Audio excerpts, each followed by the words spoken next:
Good to talk to you again, and welcome to Cryptic Chronicles, a podcast that's a refuge for open-minded free thinkers, where we explore all the mysteries of existence without a need to accept or deny them, but seek new ways to think and experience all the wonders and cryptic aspects of the universe, the paranormal, higher knowledge, esoterica, as well as legends and lore across a vast amount of cryptic topics, love myths and whatnot.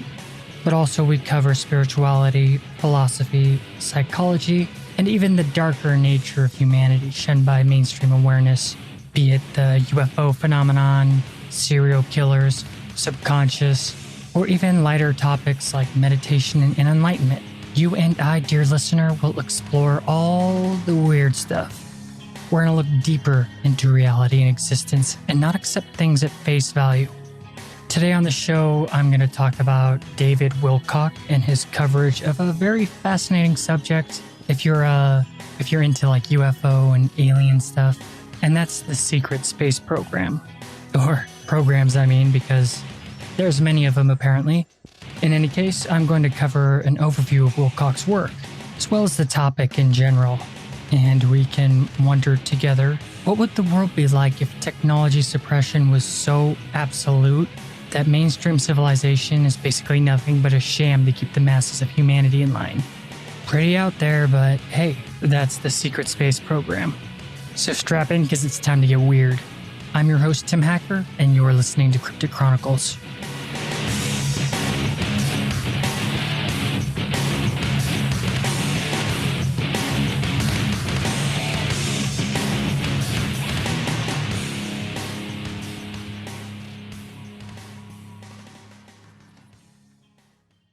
I've been aware of the secret space program conspiracy for some time. Many, many years ago, I initially got introduced to it through Graham Hancock. Though I don't mean to say that Graham Hancock himself is the one who introduced it to me, more so he left me breadcrumbs to discover it on my own. And in my research, I eventually discovered my other favorite cock, David Wilcock. Graham Hancock, not to be confused with David because I appreciate him much more. Oh, and I mean Graham I appreciate much, much more. David's cool too, but I feel like he's in a different category than Graham. In any case, Graham Hancock is a British writer and journalist, and I'm sure that a lot of you have heard of him before. He's well known for theories involving ancient civilizations, earth changes, stone monuments or megaliths, altered states of consciousness, ancient myths, and astronomical or astrological data from the past. Expect a lot more Graham Hancock stuff down the line as the podcast continues. But today we're going to talk about David Wilcock and his secret space program. It all revolves around suppressed secret technology and a bunch of stuff going on behind the scenes that mainstream culture is completely unaware of. And though it has a pretty big base of people who are fascinated by it and research it and whatnot, David Wilcock is easily the most famous flag waver of the conspiracy. And just a disclaimer, while I do find UFO phenomenon conspiracies to be fascinating, I also understand that the majority of tales are total bullshit. And the secret space programs are one of those conspiracy theories that I kind of raise an eyebrow at while researching. But despite that, it's extremely fascinating and I really enjoy it. I find it intriguing and eat up all the stories that surround it. But at the same time, I do keep a healthy detachment concerning its contents. And I just kind of let my imagination flow with the ideas without judgment. All right, so let's get this started. If you're into aliens and UFO stuff, you have most probably heard of MUFON and David Wilcock and other such larger-than-life personalities that champion ET lore as factual, which always made me wonder why they'd go public in various forms of media. It seems disadvantageous in effectiveness to further their cause, and trying to break down why they would be so public about all this stuff, well, there's a lot of money behind it, that's why.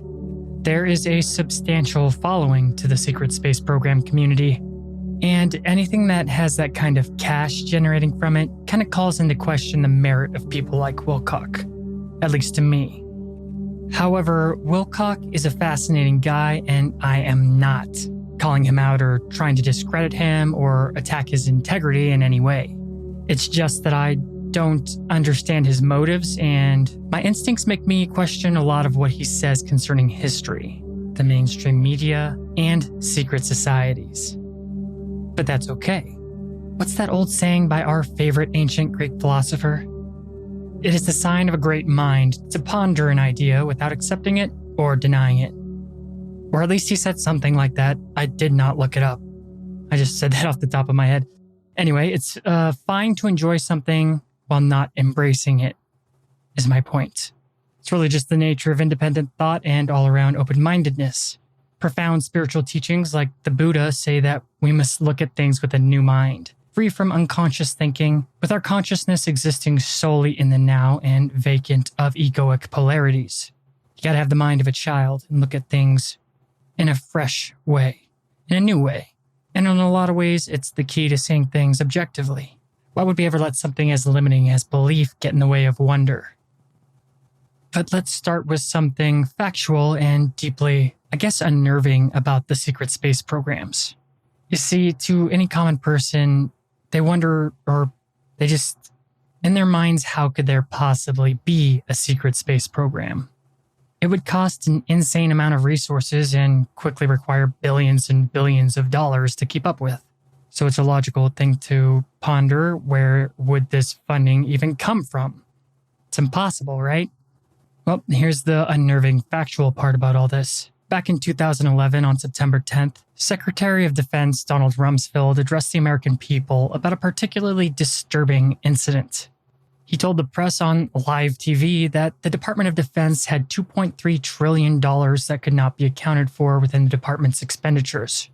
And the very next day, the Pentagon's budget analyst office got destroyed in the 9/11 attacks, and the cash was never mentioned again in mainstream media.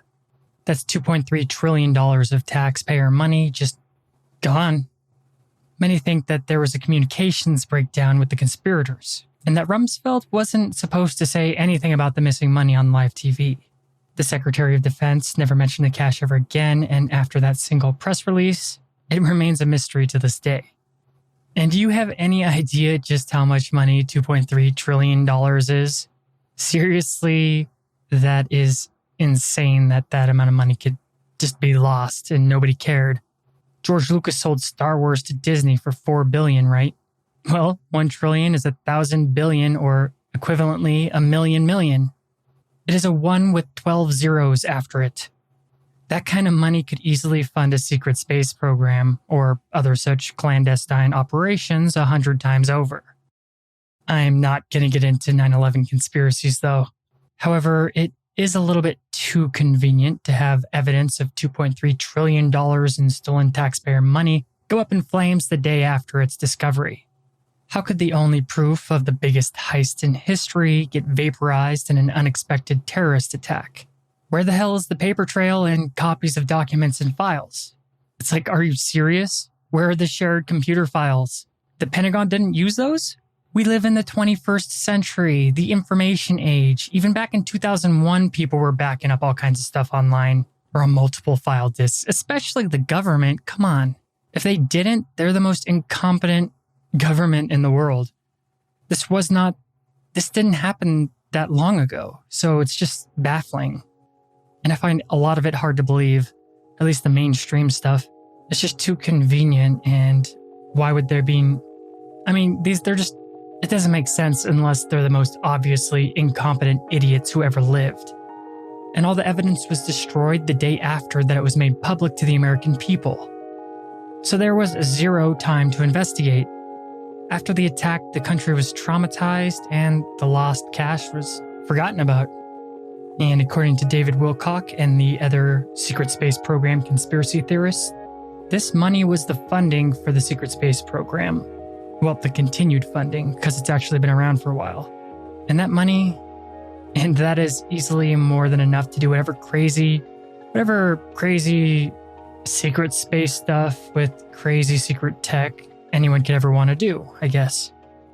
But though America is one of the current main players of the secret space program, allegedly the secret space program was actually created by the Nazis, and the US just took over where they left off after their unconditional surrender at the end of World War II. And I know what you're thinking, and yep, space Nazis. It's true that the American government took a lot of the German scientists after the war, but all of this secret technology was suppressed from public view, according to secret space program lore. With all of this technology being basically discreet for ages, the Nazis, they were far more advanced than the mainstream narrative says. Allegedly even having bases on the moon and many underground compounds scattered across the globe. Government agencies now control all of these leftovers, all dedicated to the program. So there you go, that's the origins of the secret space program. What re-piqued my interest on this subject was that on June 11th, one of David Wilcock's informers by the name of Pete Peterson died of an accidental injection that people don't really think was that accidental at all. David Wilcock also released a YouTube movie called Secret Space Programs Declassified in 2020, which actually did pretty decent, but Pete was just one of Wilcock's insiders to die unexpectedly. The following is a quote from Wilcock about the insider deaths. Pete was the best of the best in terms of insiders, and also very much like a second father to me. His loss was very hard for me to take, particularly after discovering that it was due to an accidental injection. Pete's death happened to occur on the exact same day that another high-level insider of mine was found face down dead in his apartment. Woody died immediately after signing off on a world-changing deal for a complete overhaul of the financial system. Ross Perot, another would-be insider and supporter of ours, just died 2 days before Pete on July 9th. The same day Woody helped to ensure the new financial deal was signed.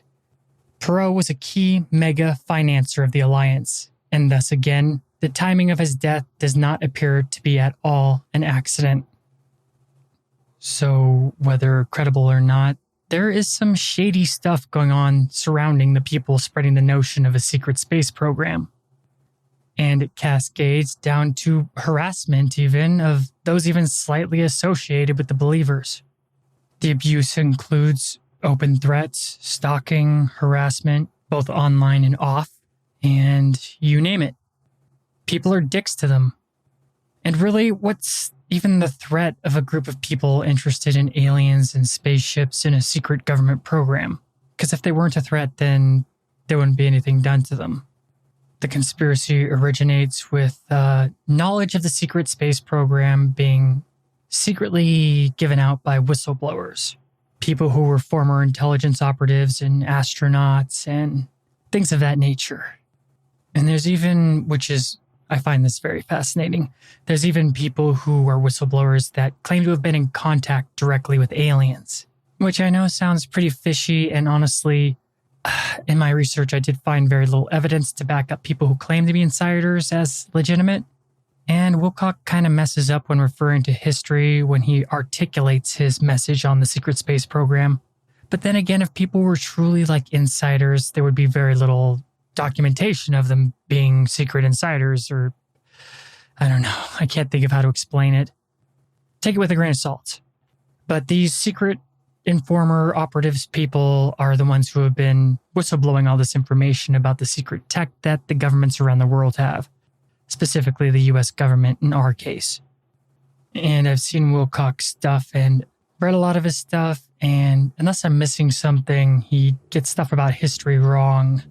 Like he once said in a documentary that the documents from the Library of Alexandria was taken to the Vatican, while all else was burned to ashes. Oh, and if you don't know what the Library of Alexandria is, it was basically the home of all knowledge of the classical world and was extremely advanced for its time. When it burnt down, the tragedy was profoundly soul-crushing to the wise.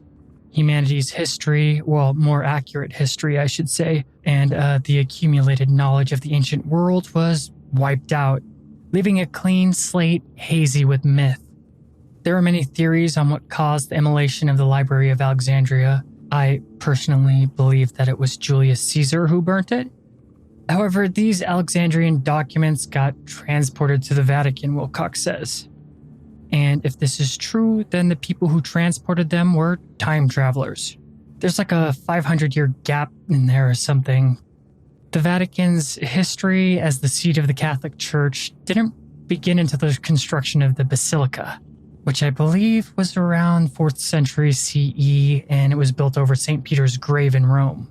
But then a little bit later, the Basilica was abandoned for hundreds and hundreds of years and then reestablished again later. I mean, for a long time, the capital of the Catholic Church was actually in France.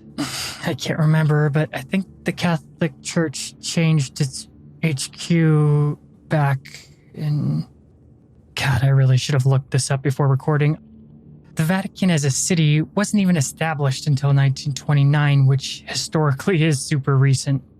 But the time between the burning of the Library of Alexandria and even the Catholic Church becoming like a serious power is like 400, 500 years. And no, I'm getting really lost in the woods here. My point was just that a lot of the history stuff that he says doesn't add up unless I'm missing something. I mean, if he would have said that they were taken from the Library of Alexandria and hidden for a long time and then later taken to the Vatican, that would make a lot more sense, but he doesn't say that. But then again, who am I kidding? History is a narrative, not a fact. What's that old saying by the French philosopher Voltaire? History is the lie agreed upon. So there's a lot that we don't know about, and history is written by the victors, and throughout all of history there has been knowledge suppression. So while a lot of the background stuff of the secret space program and David Wilcock is extremely fascinating, there are some holes in his logic and his facts. But also interesting enough, the whole thing goes back pretty far, like it's not a really recent conspiracy that people have talked about, or been talking about, I mean. It's been around a long time. And after a quick break, we'll go into the lore behind the secret space program. Don't go anywhere, you're listening to Cryptic Chronicles.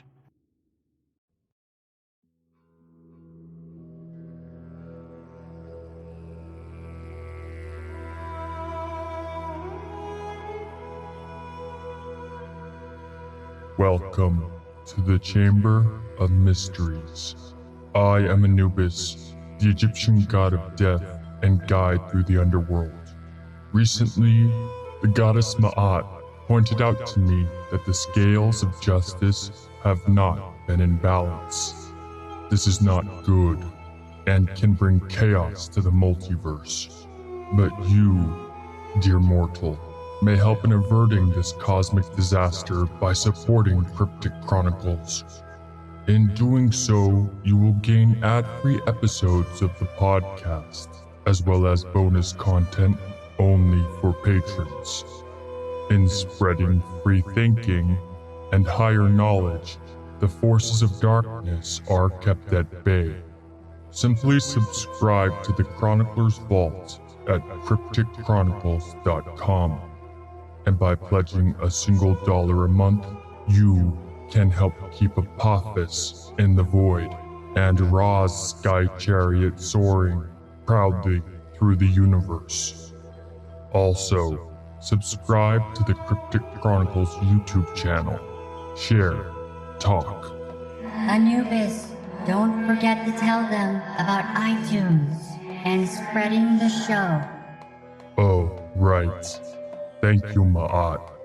Please, mortal, help broaden the scope of listeners for the podcast by leaving a good review on iTunes and share every episode or any Cryptic Chronicles content as much as you can. In doing so, we can increase the audience and fans for the show, spreading it across all the consciousness of humanity. Help fight the darkness by supporting Cryptic Chronicles, and assist the Goddess of the Scales and I, Anubis, God of Death, in bringing balance to the planes of existence. The astral currents must be calmed, and the opposites must be reconciled. As above, so below. Farewell, mortal.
Hello, dear listener.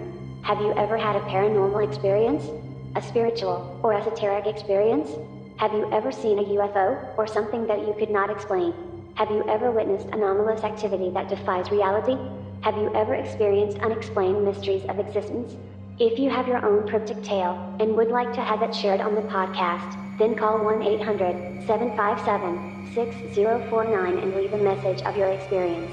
If it's what Cryptic Chronicles is all about, then it will be shared on the show. Just make sure you thought about what you will say ahead of time, and give a clear and concise account. Also make sure to leave your name, where you're from, or any information that will assist in making a clear picture to portray to listeners of Cryptic Chronicles. Once again, call 1-800-757-6049. That's 1-800-757-6049. We look forward to hearing from you.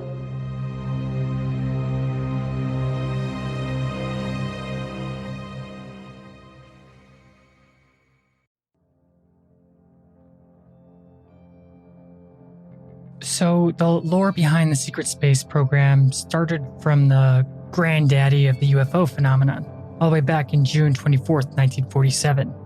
In Washington state near Mount Rainier, pilot Kenneth Arnold was looking for a missing person after a plane crash, and a UFO surprised him. Or a couple, I mean.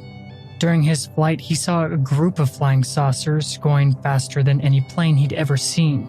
And Arnold shared what he saw in interviews and papers and whatnot. His account is responsible for spawning the entire flying saucer maxim. And America ate up the UFO tale in media across the country, quickly becoming obsessed with it in pop culture. And then, of course, there's Roswell and all the other OG UFO sightings. But this is the account that basically started it all. So the secret space program believers think that aliens do come to Earth and stuff, and they also believe America, like I've already stated, has highly advanced spacefaring capabilities hidden from the general population. To those in the know, some UFO sightings were actually the military experimenting with reverse-engineered alien technology they'd gained from the Nazis. There is allegedly a plethora of technological wonders plundered by the US after the Axis fall. The famous Nazi Bell comes to mind, as well as blueprints of futuristic aircraft designs, with many appearing as what we would at least call flying saucers. But the biggest prize were the Nazi underground bases and the Nazi moon base. The Nazi moon base had everything required to duplicate the technology and even improve upon it. But what ceases to baffle me is the implication of 1930s Germany secretly having such alien tech. Like, I don't understand how losing in World War II would be possible for them. Nazi gizmos and missiles and, crazy technology from space would be such an insane advantage.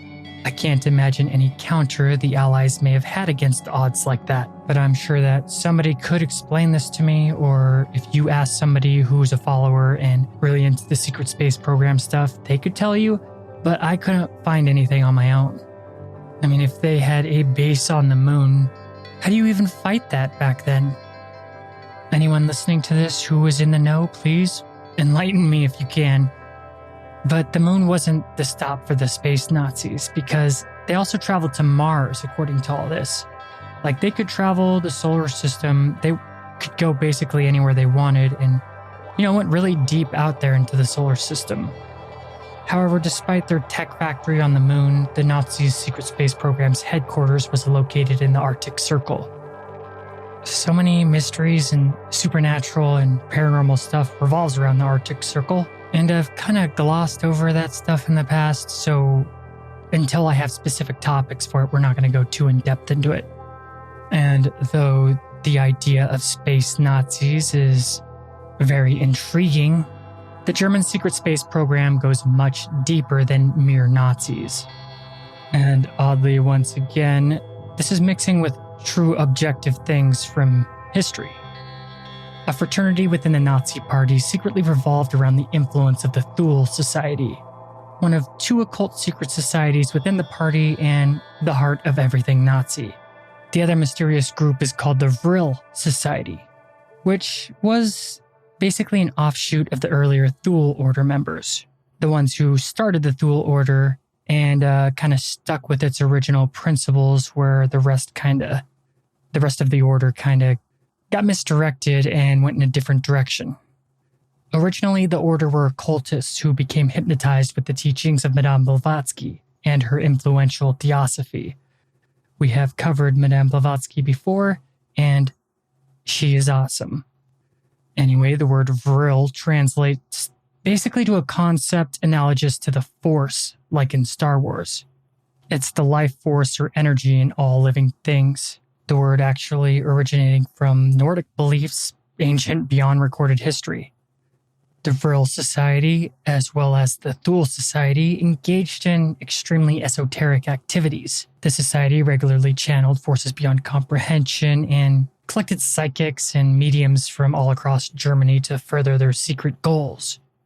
The Thule Society was just as passionate about their occult practices as their primogenitors, the Vril Society. They also, I guess for a while they worked together, but they did eventually start to split. In any case, the Thule would channel alien forces that gave them confusing promises of power and would make them offers that they couldn't refuse, though with massive cost. Allegedly, both malevolent and benevolent aliens contacted the Thule Society, with the reptilians being the primary alien race communicating with the Thule Society through shadowy activity. The techno-lust of the Nazi leadership was unquenchable, to say the least, and the reptilians taught the Thule Society manufacturing secrets on reverse engineering their alien tech. Man, it always comes back to the reptilians, doesn't it? Reptilians are dicks. But there's also the Greys, though, and whatnot, too, who contacted the Thule Society. It wasn't just reptilians. The Thule channelers interacted with many alien races of varying moral alignment, at least early on before they made their special bond or covenant with the reptilians in their need for glory. The reptilians used the secret society, the Nazis, and Hitler himself to take over. Try to take over. Their conquest was soundly vanquished by the Allies, after all. But according to the secret space program lore, this wasn't even the first time that the reptilians tried to take over Earth. Their strategy being proxy wars through human tools, with allegedly one of them being in the 1700s with Napoleon Bonaparte himself as their champion. But they were actually defeated by the help of a mysterious count who I've talked about before in the Ascended Masters episode called Saint Germain. The Count Saint Germain had a huge role behind the scenes that brought about Napoleon's downfall. It was directly through his actions that sabotaged the reptilian war effort and fractured his vast empire back into a cascade of independent nations. And if you're curious about who Saint Germain was and the Ascended Masters, go ahead and check out episode 28. And also, apparently, the reptilians tried to conquer Earth way before humans were even a thing. And also back when we were in our prime before the alleged fall of Atlantis. So they've been dicking us around for a long time. The Thule Society in 1930s Germany was the beginning of a new offensive to conquer Earth. Their strategy, the same one that they've been using many times through proxy humans. Hitler and the Thule Society were corrupted in dark occultism and regularly violating the Theosophical Society's teachings to suit their own abominable desires and kind of insane, evil beliefs. Hitler only took what he wanted to from Blavatsky's teachings in a deranged kind of confirmation bias way, where he would absorb things that went along with his own outlook on Aryans, the human race, whatnot. I'm sure that you've heard it 1,000 times before.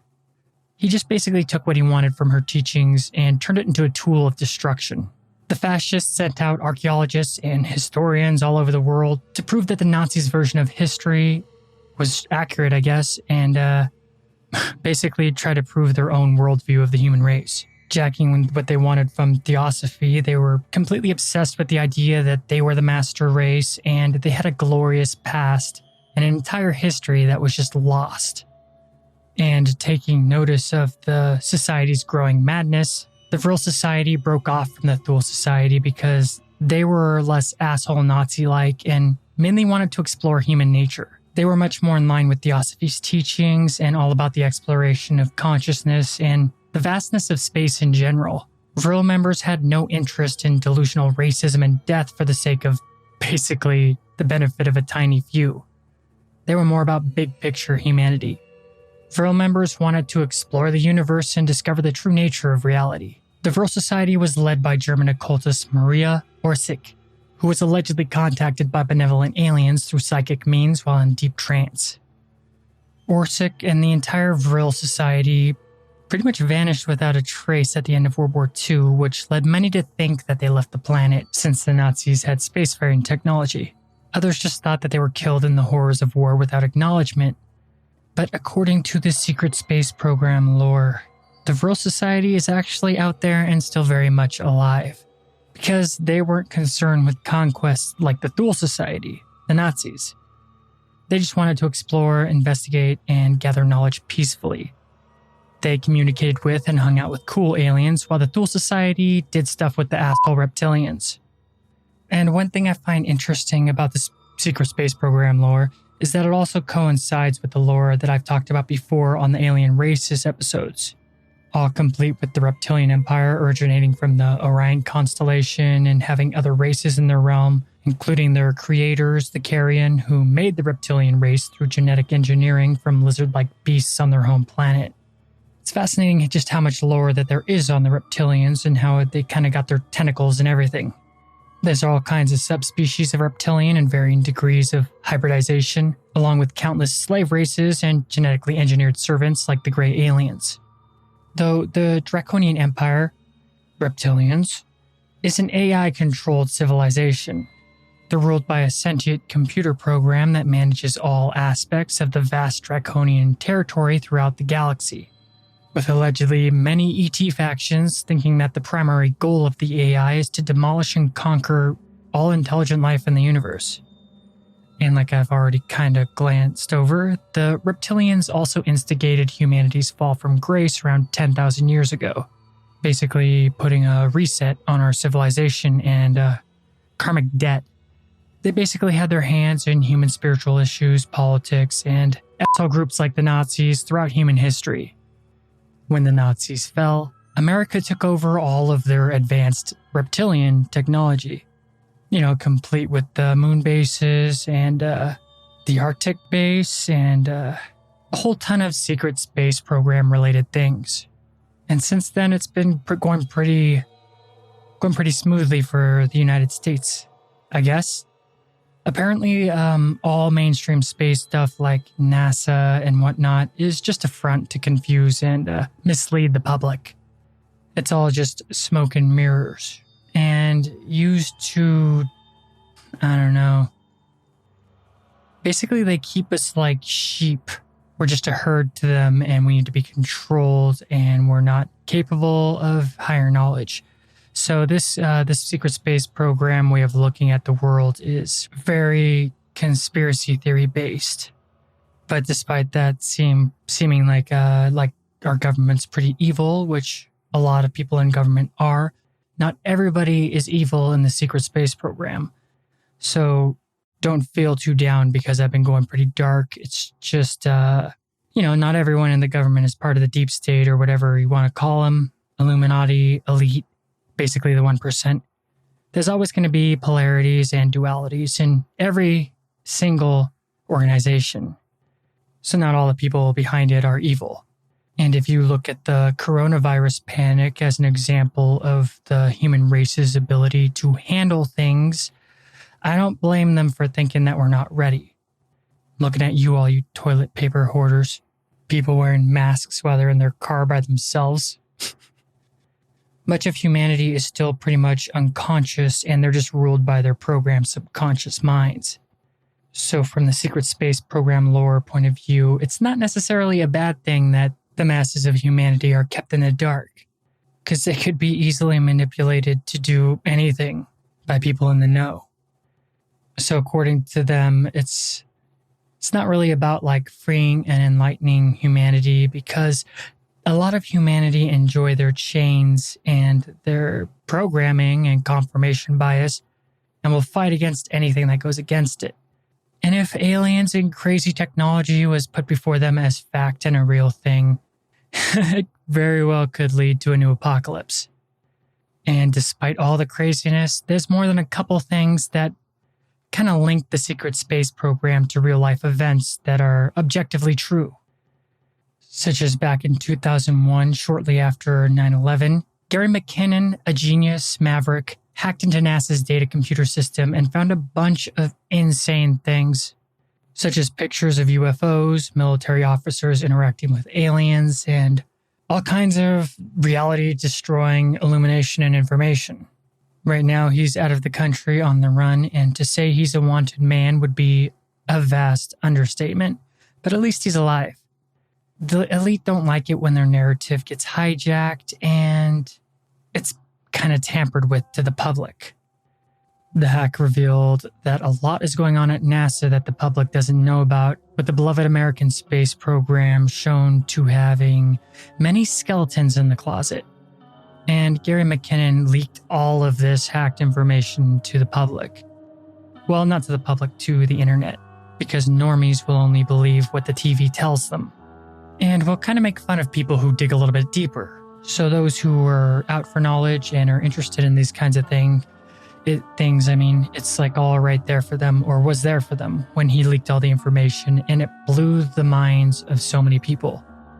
But if you look into it, even mainstream astronauts have gotten in trouble too, such as Buzz Aldrin, one of the first men on the moon, and I'm sure you know exactly who I'm talking about. In a C-SPAN interview, he let slip some strange stuff like encountering an L-shaped UFO and an artificially constructed monolith on Mars's moon Phobos. However, there have been many NASA astronauts that have said bizarre stuff like that, and they're usually quickly silenced. Luckily, they can't really hide all of it though, so go check it out. You can look it up on YouTube or Google it. You can see all kinds of weird stuff that astronauts have said that is suppressed in mainstream media. And it turns out that NASA actually has legitimately a decent amount of stuff to hide, with the secrets unable to be fully contained anymore, at least for those who look for it.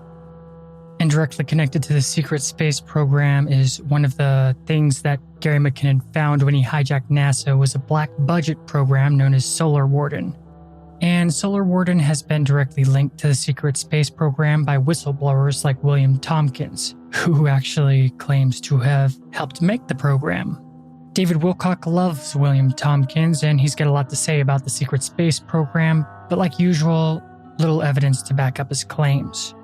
He does seem to know some stuff that is objectively proven in the Gary McKinnon findings of the hackings of NASA, but I don't know. It's still interesting. According to this whistleblower, William Tompkins, allegedly after the Nazis were defeated, the malevolent aliens made a deal with President Eisenhower. This deal consisted of Americans being given really advanced technology and pretty much a guarantee of having dominance over all other countries. The only catch was in exchange, they could have abductees whenever they wanted, and the government wouldn't do anything about it and would actively suppress it. Well, at least the information around it to the masses. And to give him credit, that's something that I've heard many times in the UFO phenomenon, basically since I became interested in it like 1,000 million years ago. So it's not too far-fetched, and goes pretty well with an overarching narrative concerning the UFOs and the government. The deal said that the aliens could hunt humans whenever they wanted for experiments. However, these aliens made a mistake and went too far and revealed just how little they care about human well-being. Hence what eventually, down the line, led to the Solar Warden project, a part of the secret space program to not take shit anymore from the malevolent aliens. And since the end of World War II, the secret space program has continued all down American recent history to the point that they were kind of starting to get low on funds for all of their crazy space shenanigans. And that's why the secret government jacked $2.3 trillion of taxpayer money from the Department of Defense. It was all to fund the secret space program. If only someone let Donald Rumsfeld know before he spilled the beans about it to the mainstream media.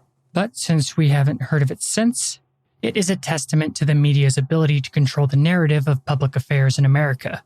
And I still can't believe the coincidence that all the evidence was destroyed in the 9/11 attacks. It's highly questionable and seems like an impossible coincidence. but I got nothing to go off of and would only throw my own bias at it. And plus, I'm not going to get into 9/11 conspiracy theories right now. But there's just so much shadiness surrounding all of this that is objectively provable as fact that I don't even know what to believe. I mean, honestly, how does the government just lose $2.3 trillion and nobody cares? Because that seems like something that people should care about.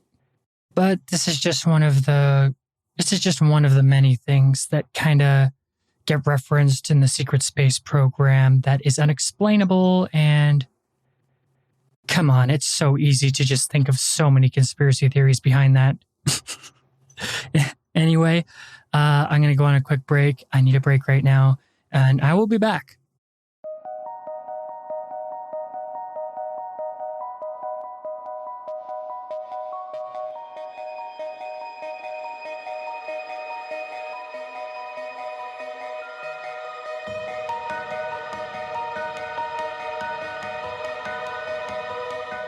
Hi there, thanks for listening to Cryptic Chronicles. The show is sponsored by Blueberry, and if you're interested in starting your own podcast, use our link. We'll even give your podcast a shout out. Go to crypticchroniclespodcast.com and click on the Blueberry link on the homepage. By doing so, you'll be helping the show. Blueberry is optimized for iTunes as well as all podcast hubs. You won't have to worry about expensive contracts or fees. In fact, you won't have to leave your own website. You'll have your own RSS feed and no third-party sites. Try it for a month free by going through Cryptic Chronicles. Also, if you're a fan of cryptic content, please support the show on Patreon. By giving just $1 a month, you can really assist us in posting more content frequently. You'll also have access to bonus ad-free episodes of the show and the Discord channel. To keep up with all Cryptic Chronicles content, follow us on Twitter, Instagram, Tumblr, and of course Facebook. Give the Facebook page a like and join the Cryptic Chronicles group. We'd love to hear from you. Thanks for supporting the show, but most of all, thanks for listening.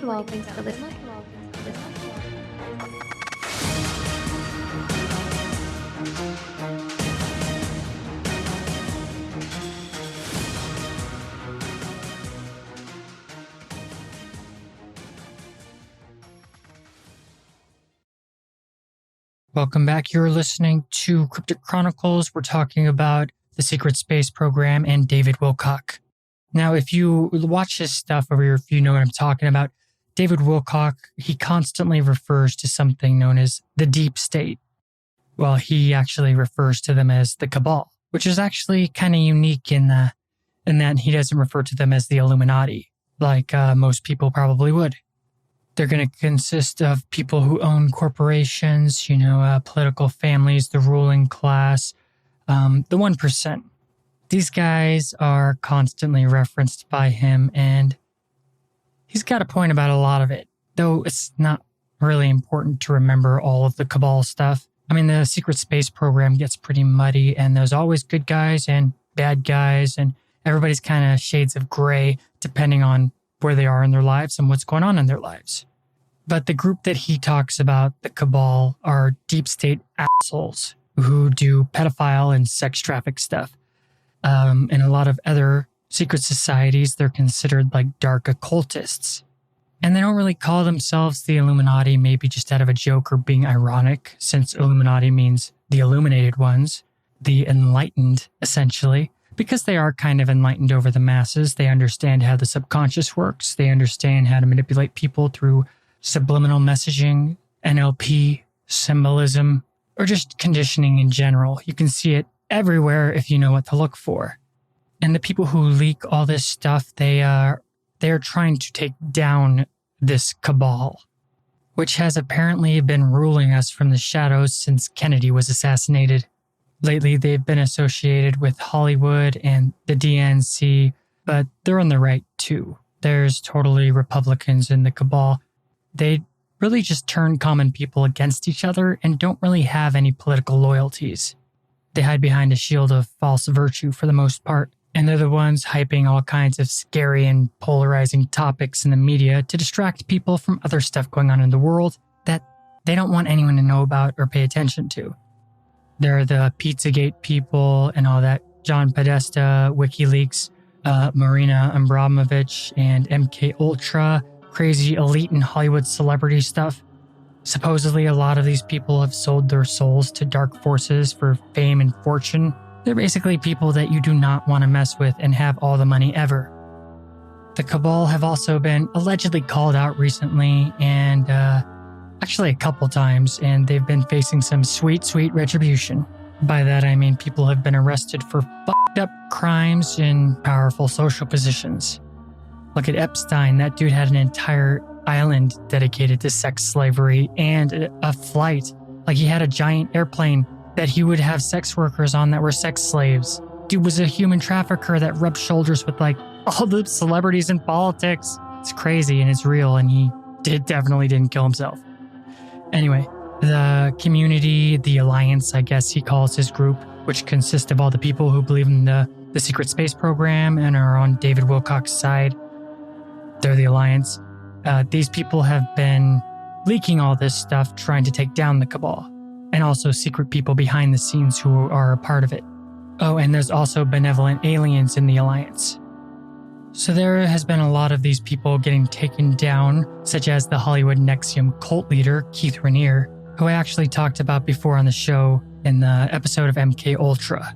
I also talk about the Monarch program, and all of this MK Ultra stuff actually happened. Like, the government officially apologized for it, and you can go look at the official documents. There's still a lot left out, but this is real stuff that happens. This is real life. And if you're into the show Smallville, guess who was NXIVM cult leader Keith Raniere's second in command? Oh, only the Smallville actress Allison Mack. And this right there, this is some real life stuff that actually happened, and they're both going to prison. And I could go on, but this would be off topic because everybody has seen the Epstein didn't kill himself memes. And that's because literally no one believes he committed suicide, as the mainstream media says.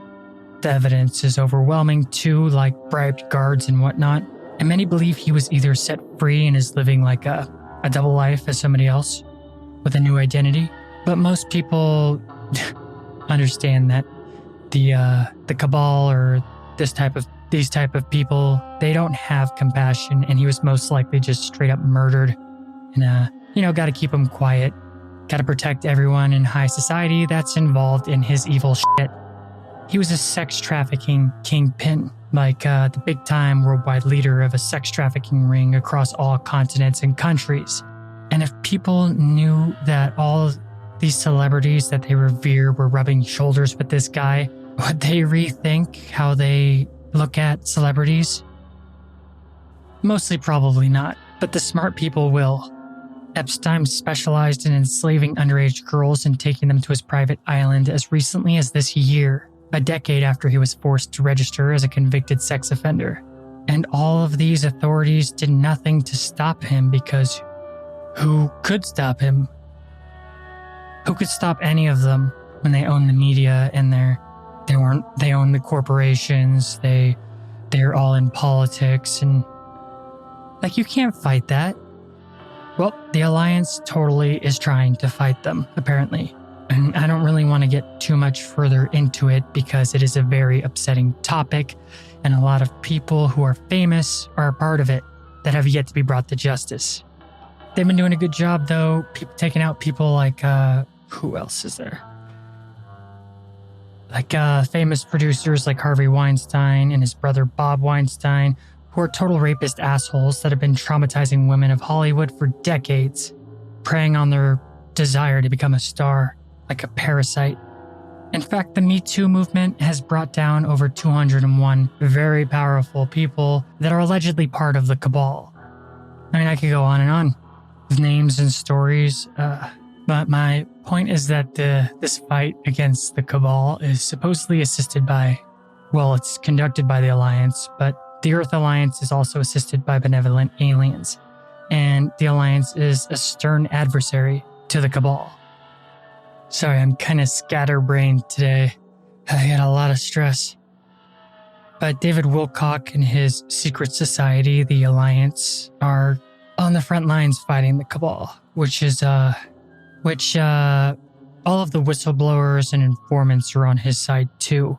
All the insiders talking about all the crazy aliens and secret technology stuff fully support the Alliance if not being full-blown members of the group openly. Many do have to remain secret, but there are still a lot that are very vocal about it, which according to David Wilcock risks assassination and all kinds of bad stuff by the government. They're the ones responsible for disclosing the secret space programs in the first place. Unlike the Cabal, who are allegedly a cult practicing, devil-worshipping, reptilian tools that feed off fear, pain, and the manipulation and misdirection of the common masses. The Alliance, on the other hand, is out to enlighten and help humanity with the aid of benevolent ETs to free us and lead us to ascendance.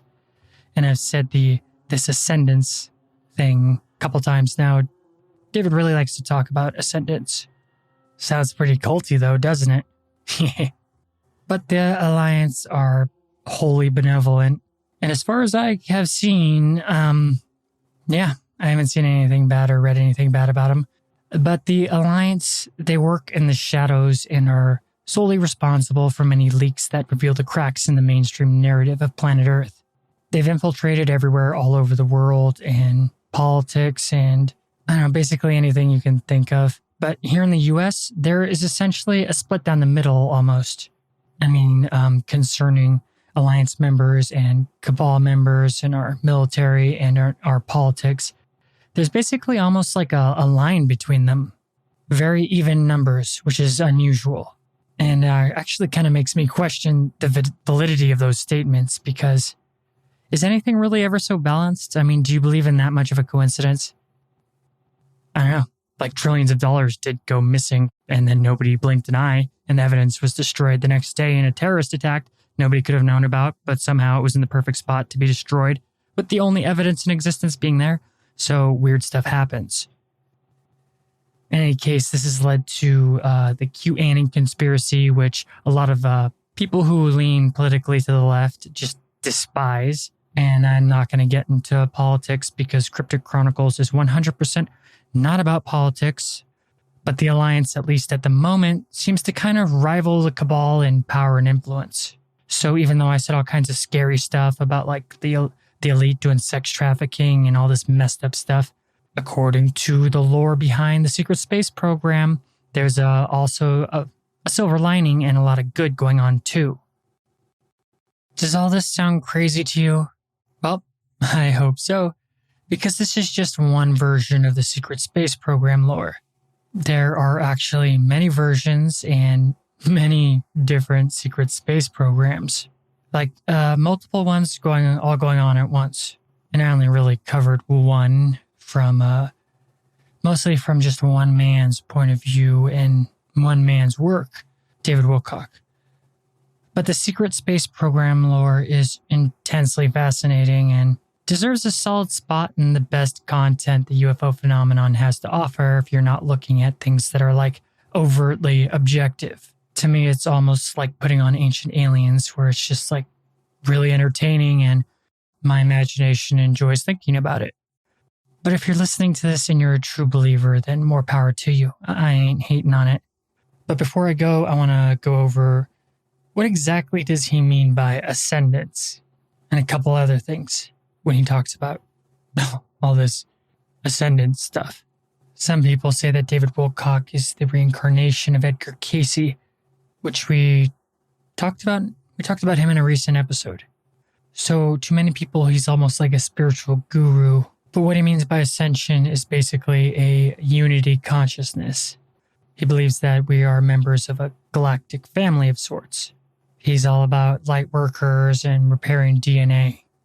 And I know this might make you roll your eyes, especially like the law of one stuff. Those people are just so challenging to listen to because they just have, it's all just light and love. And it's like, dude, you have such a crazy shadow if that's all you focus on. Gotta have darkness and know your darkness or you'll never be whole. I'm not going to get all Jungian on you right now. This episode is not about psychology. I just don't believe in the all love and light stuff. And it kind of annoys me a little bit. And I don't know, it just does, I don't like it. But the ascendance is like, so these people believe in something called star seeds, which basically means that you're an alien soul from other planets and other alien civilizations that was sent to Earth specifically to just help Earth and help bring ascendance. I'm trying to put it together and I just can't really do it. I do know what I'm talking about, but it's just hard for me to explain ascendance to you from David Wilcock. But I guess it's essentially like a worldwide enlightenment and disclosure, and like waking up to being a multidimensional being and whatnot. You know, pretty new age type of stuff. But that's what he means from ascension. I'm down with the starseed lore. I've actually spent many hours researching it just for fun because I find it interesting. But he's like hardcore into it. I got called a indigo child by my mom, so I'm kind of like, when I was younger, I was used to being singled out, I guess, as different. And starseeds are kind of like the same ballpark as indigo children. And I'm not even going to try and explain that right now. It's kind of woo, but still cool. And according to the secret space program lore, the Alliance are all about ascension and pushing ascension and helping ascension, whereas the Cabal is all about stopping the ascension, keeping people dumb, keeping people ignorant, keeping people in states of fear, keeping people out of the loop of what's really going on. So it's a very yin and yang type of situation. Ascension's all about soul growth and waking up. I highly suggest looking into more Wilcock stuff. He's got an interesting story too if you just like research him. He's the author of many books such as The Ascension Mysteries, The Synchronicity Key, Physical Geography, Flows, Cycles, Systems and Change, Reincarnation of Edgar Cayce, The Interdimensional Communication and Global Transformation, as well as a maker of a lot of documentaries. I mean, he was in a lot of Ancient Aliens episodes. He helped make a lot of these. Sirius, 2012, Startling New Secrets, Packing for Mars, Age of Deceit, Fallen Angels, and the New World Order. Like he's done a whole bunch of documentaries too. So totally worth checking out. And he says some pretty interesting things about the pandemic going on, as you would expect him to do so. But if you have fragile senses, I would avoid it because it might piss you off somehow. I was trying to watch it, but it was going on for like 4 hours, and then I just didn't go back to it. But what I saw was pretty interesting and what you would expect. He says that there's going to be a blackout of the internet, and this isn't necessarily from his coronavirus videos. This is just what he's saying is coming. Like, there's going to be a total shutdown of the internet, so that pretty much you think that we're separated from stuff now, all being in quarantine. It isn't anything compared to what's going to happen soon. But it's not necessarily a bad thing because he's saying that there's a lot of a deep state battle going on with the Alliance and whatnot, and that there's going to be a lot of planned military arrests of deep state figures. Because if it was done normally, they're just too powerful to take down, and we don't really want civil war, do we? But one interesting thing about David Wilcock is that he is the one that introduced me to what the hell the pineal gland is. Before I ran across his work, I had no idea what the fuck the pineal gland was. But I'm getting off track. Secret space program, yeah. So the secret space program is incredibly fascinating, and I will be coming back to it. And there are different perspectives, and there's a lot more lore behind it, and it's going to get even wackier.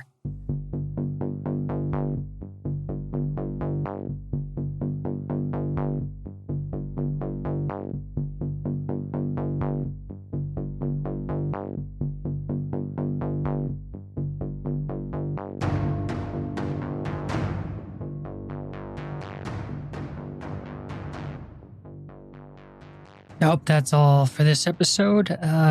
It's a fascinating subject, the secret space program, and if you love weird stuff, David Wilcock is the man. And if you're in the know and I made any errors, please email me or hit me up, because I know I made some errors in there and I just couldn't explain some things correctly. Also, don't forget to call in and tell your own cryptic tales to be recounted on the show. For the people who have already done that, and I haven't said their story on the show, it's only because you didn't give me enough details and I don't know. Just try and communicate more in a more objective way. I do really want to tell your tales, but you gotta be serious about it and have your homework and your thoughts together. I don't just want like a crazy rant that can't be put together really and just sounds nuts. No offense. So just hit me up again. You can still do it. Don't worry. If that offends you. In any case, people who are interested, please call and leave a message and tell us your own cryptic tales to be talked about on the show or told on the show. The number is 1-800-757-6049. The number again is 1-800-757-6049. And that is all for today's episode. You know the drill. Cryptic Chronicles is available on iTunes, Podbean, Stitcher, and basically all podcast hosts. Just search for us with whatever podcast app you use or whatever, and Cryptic Chronicles will be there. Also, just visit the website crypticchronicles.com to read articles or sub to the Facebook page, and you can get them in your feed as well as all my memes. And if you got a second to spare and want to help grow the show and be a true cryptic chronicler, then please give me a good review on iTunes or whatever you use to get the episodes. Subscribe on YouTube, DTube, Dailymotion, and share the videos if you can. Also follow us on social media, Tumblr, Twitter, Reddit, and of course Facebook. Our Facebook page is probably the most active with the highest traffic, and we got a pretty awesome Facebook group you're welcome to join. And if you enjoy Cryptic Chronicles like more than normal, please consider supporting us on Patreon. Just go to crypticchronicles.com and click on the Chronicler's Vault, or visit our Facebook page, and I'm pretty sure it's linked on, I think it's linked on all the social media. But at just $1 a month, you can unlock the Patreon-only shows and an ad-free version of the show, as well as YouTube videos and podcast episodes, uncensored and early before anybody else. You get them with the early bird special. And the Patreon episodes that aren't exclusive to Patreon are just more raw and uncensored. And the whole show, I don't really cut it down or try to censor myself, I guess. And by joining Patreon just $1 a month, you can also join the Discord server where we can hang out and I record shows there with other people. And depending on what pledge you do, you can even come co-host an episode with me if you want, or even choose a topic of an episode or segment. So if you want to be awesome and my best friend forever, then please go check out Patreon. If you want to be my buddy. And of course, you'll also get a shout out. I'd like to thank all of my current patrons, including Kenny, Stephanie Wilkie, Linda Gonzalez, Mark Lane, Angela Dallaire, and Leanne Watson. Thank you. You really make my day every single time that I see that you're my patron. But it was awesome to talk to you again, and thanks for listening to Cryptic Chronicles. I'm your host, Tim Hacker, and as one of the greatest scientific minds who ever lived once said, as far as the laws of mathematics refer to reality, they are not certain. As far as they are certain, they do not refer to reality.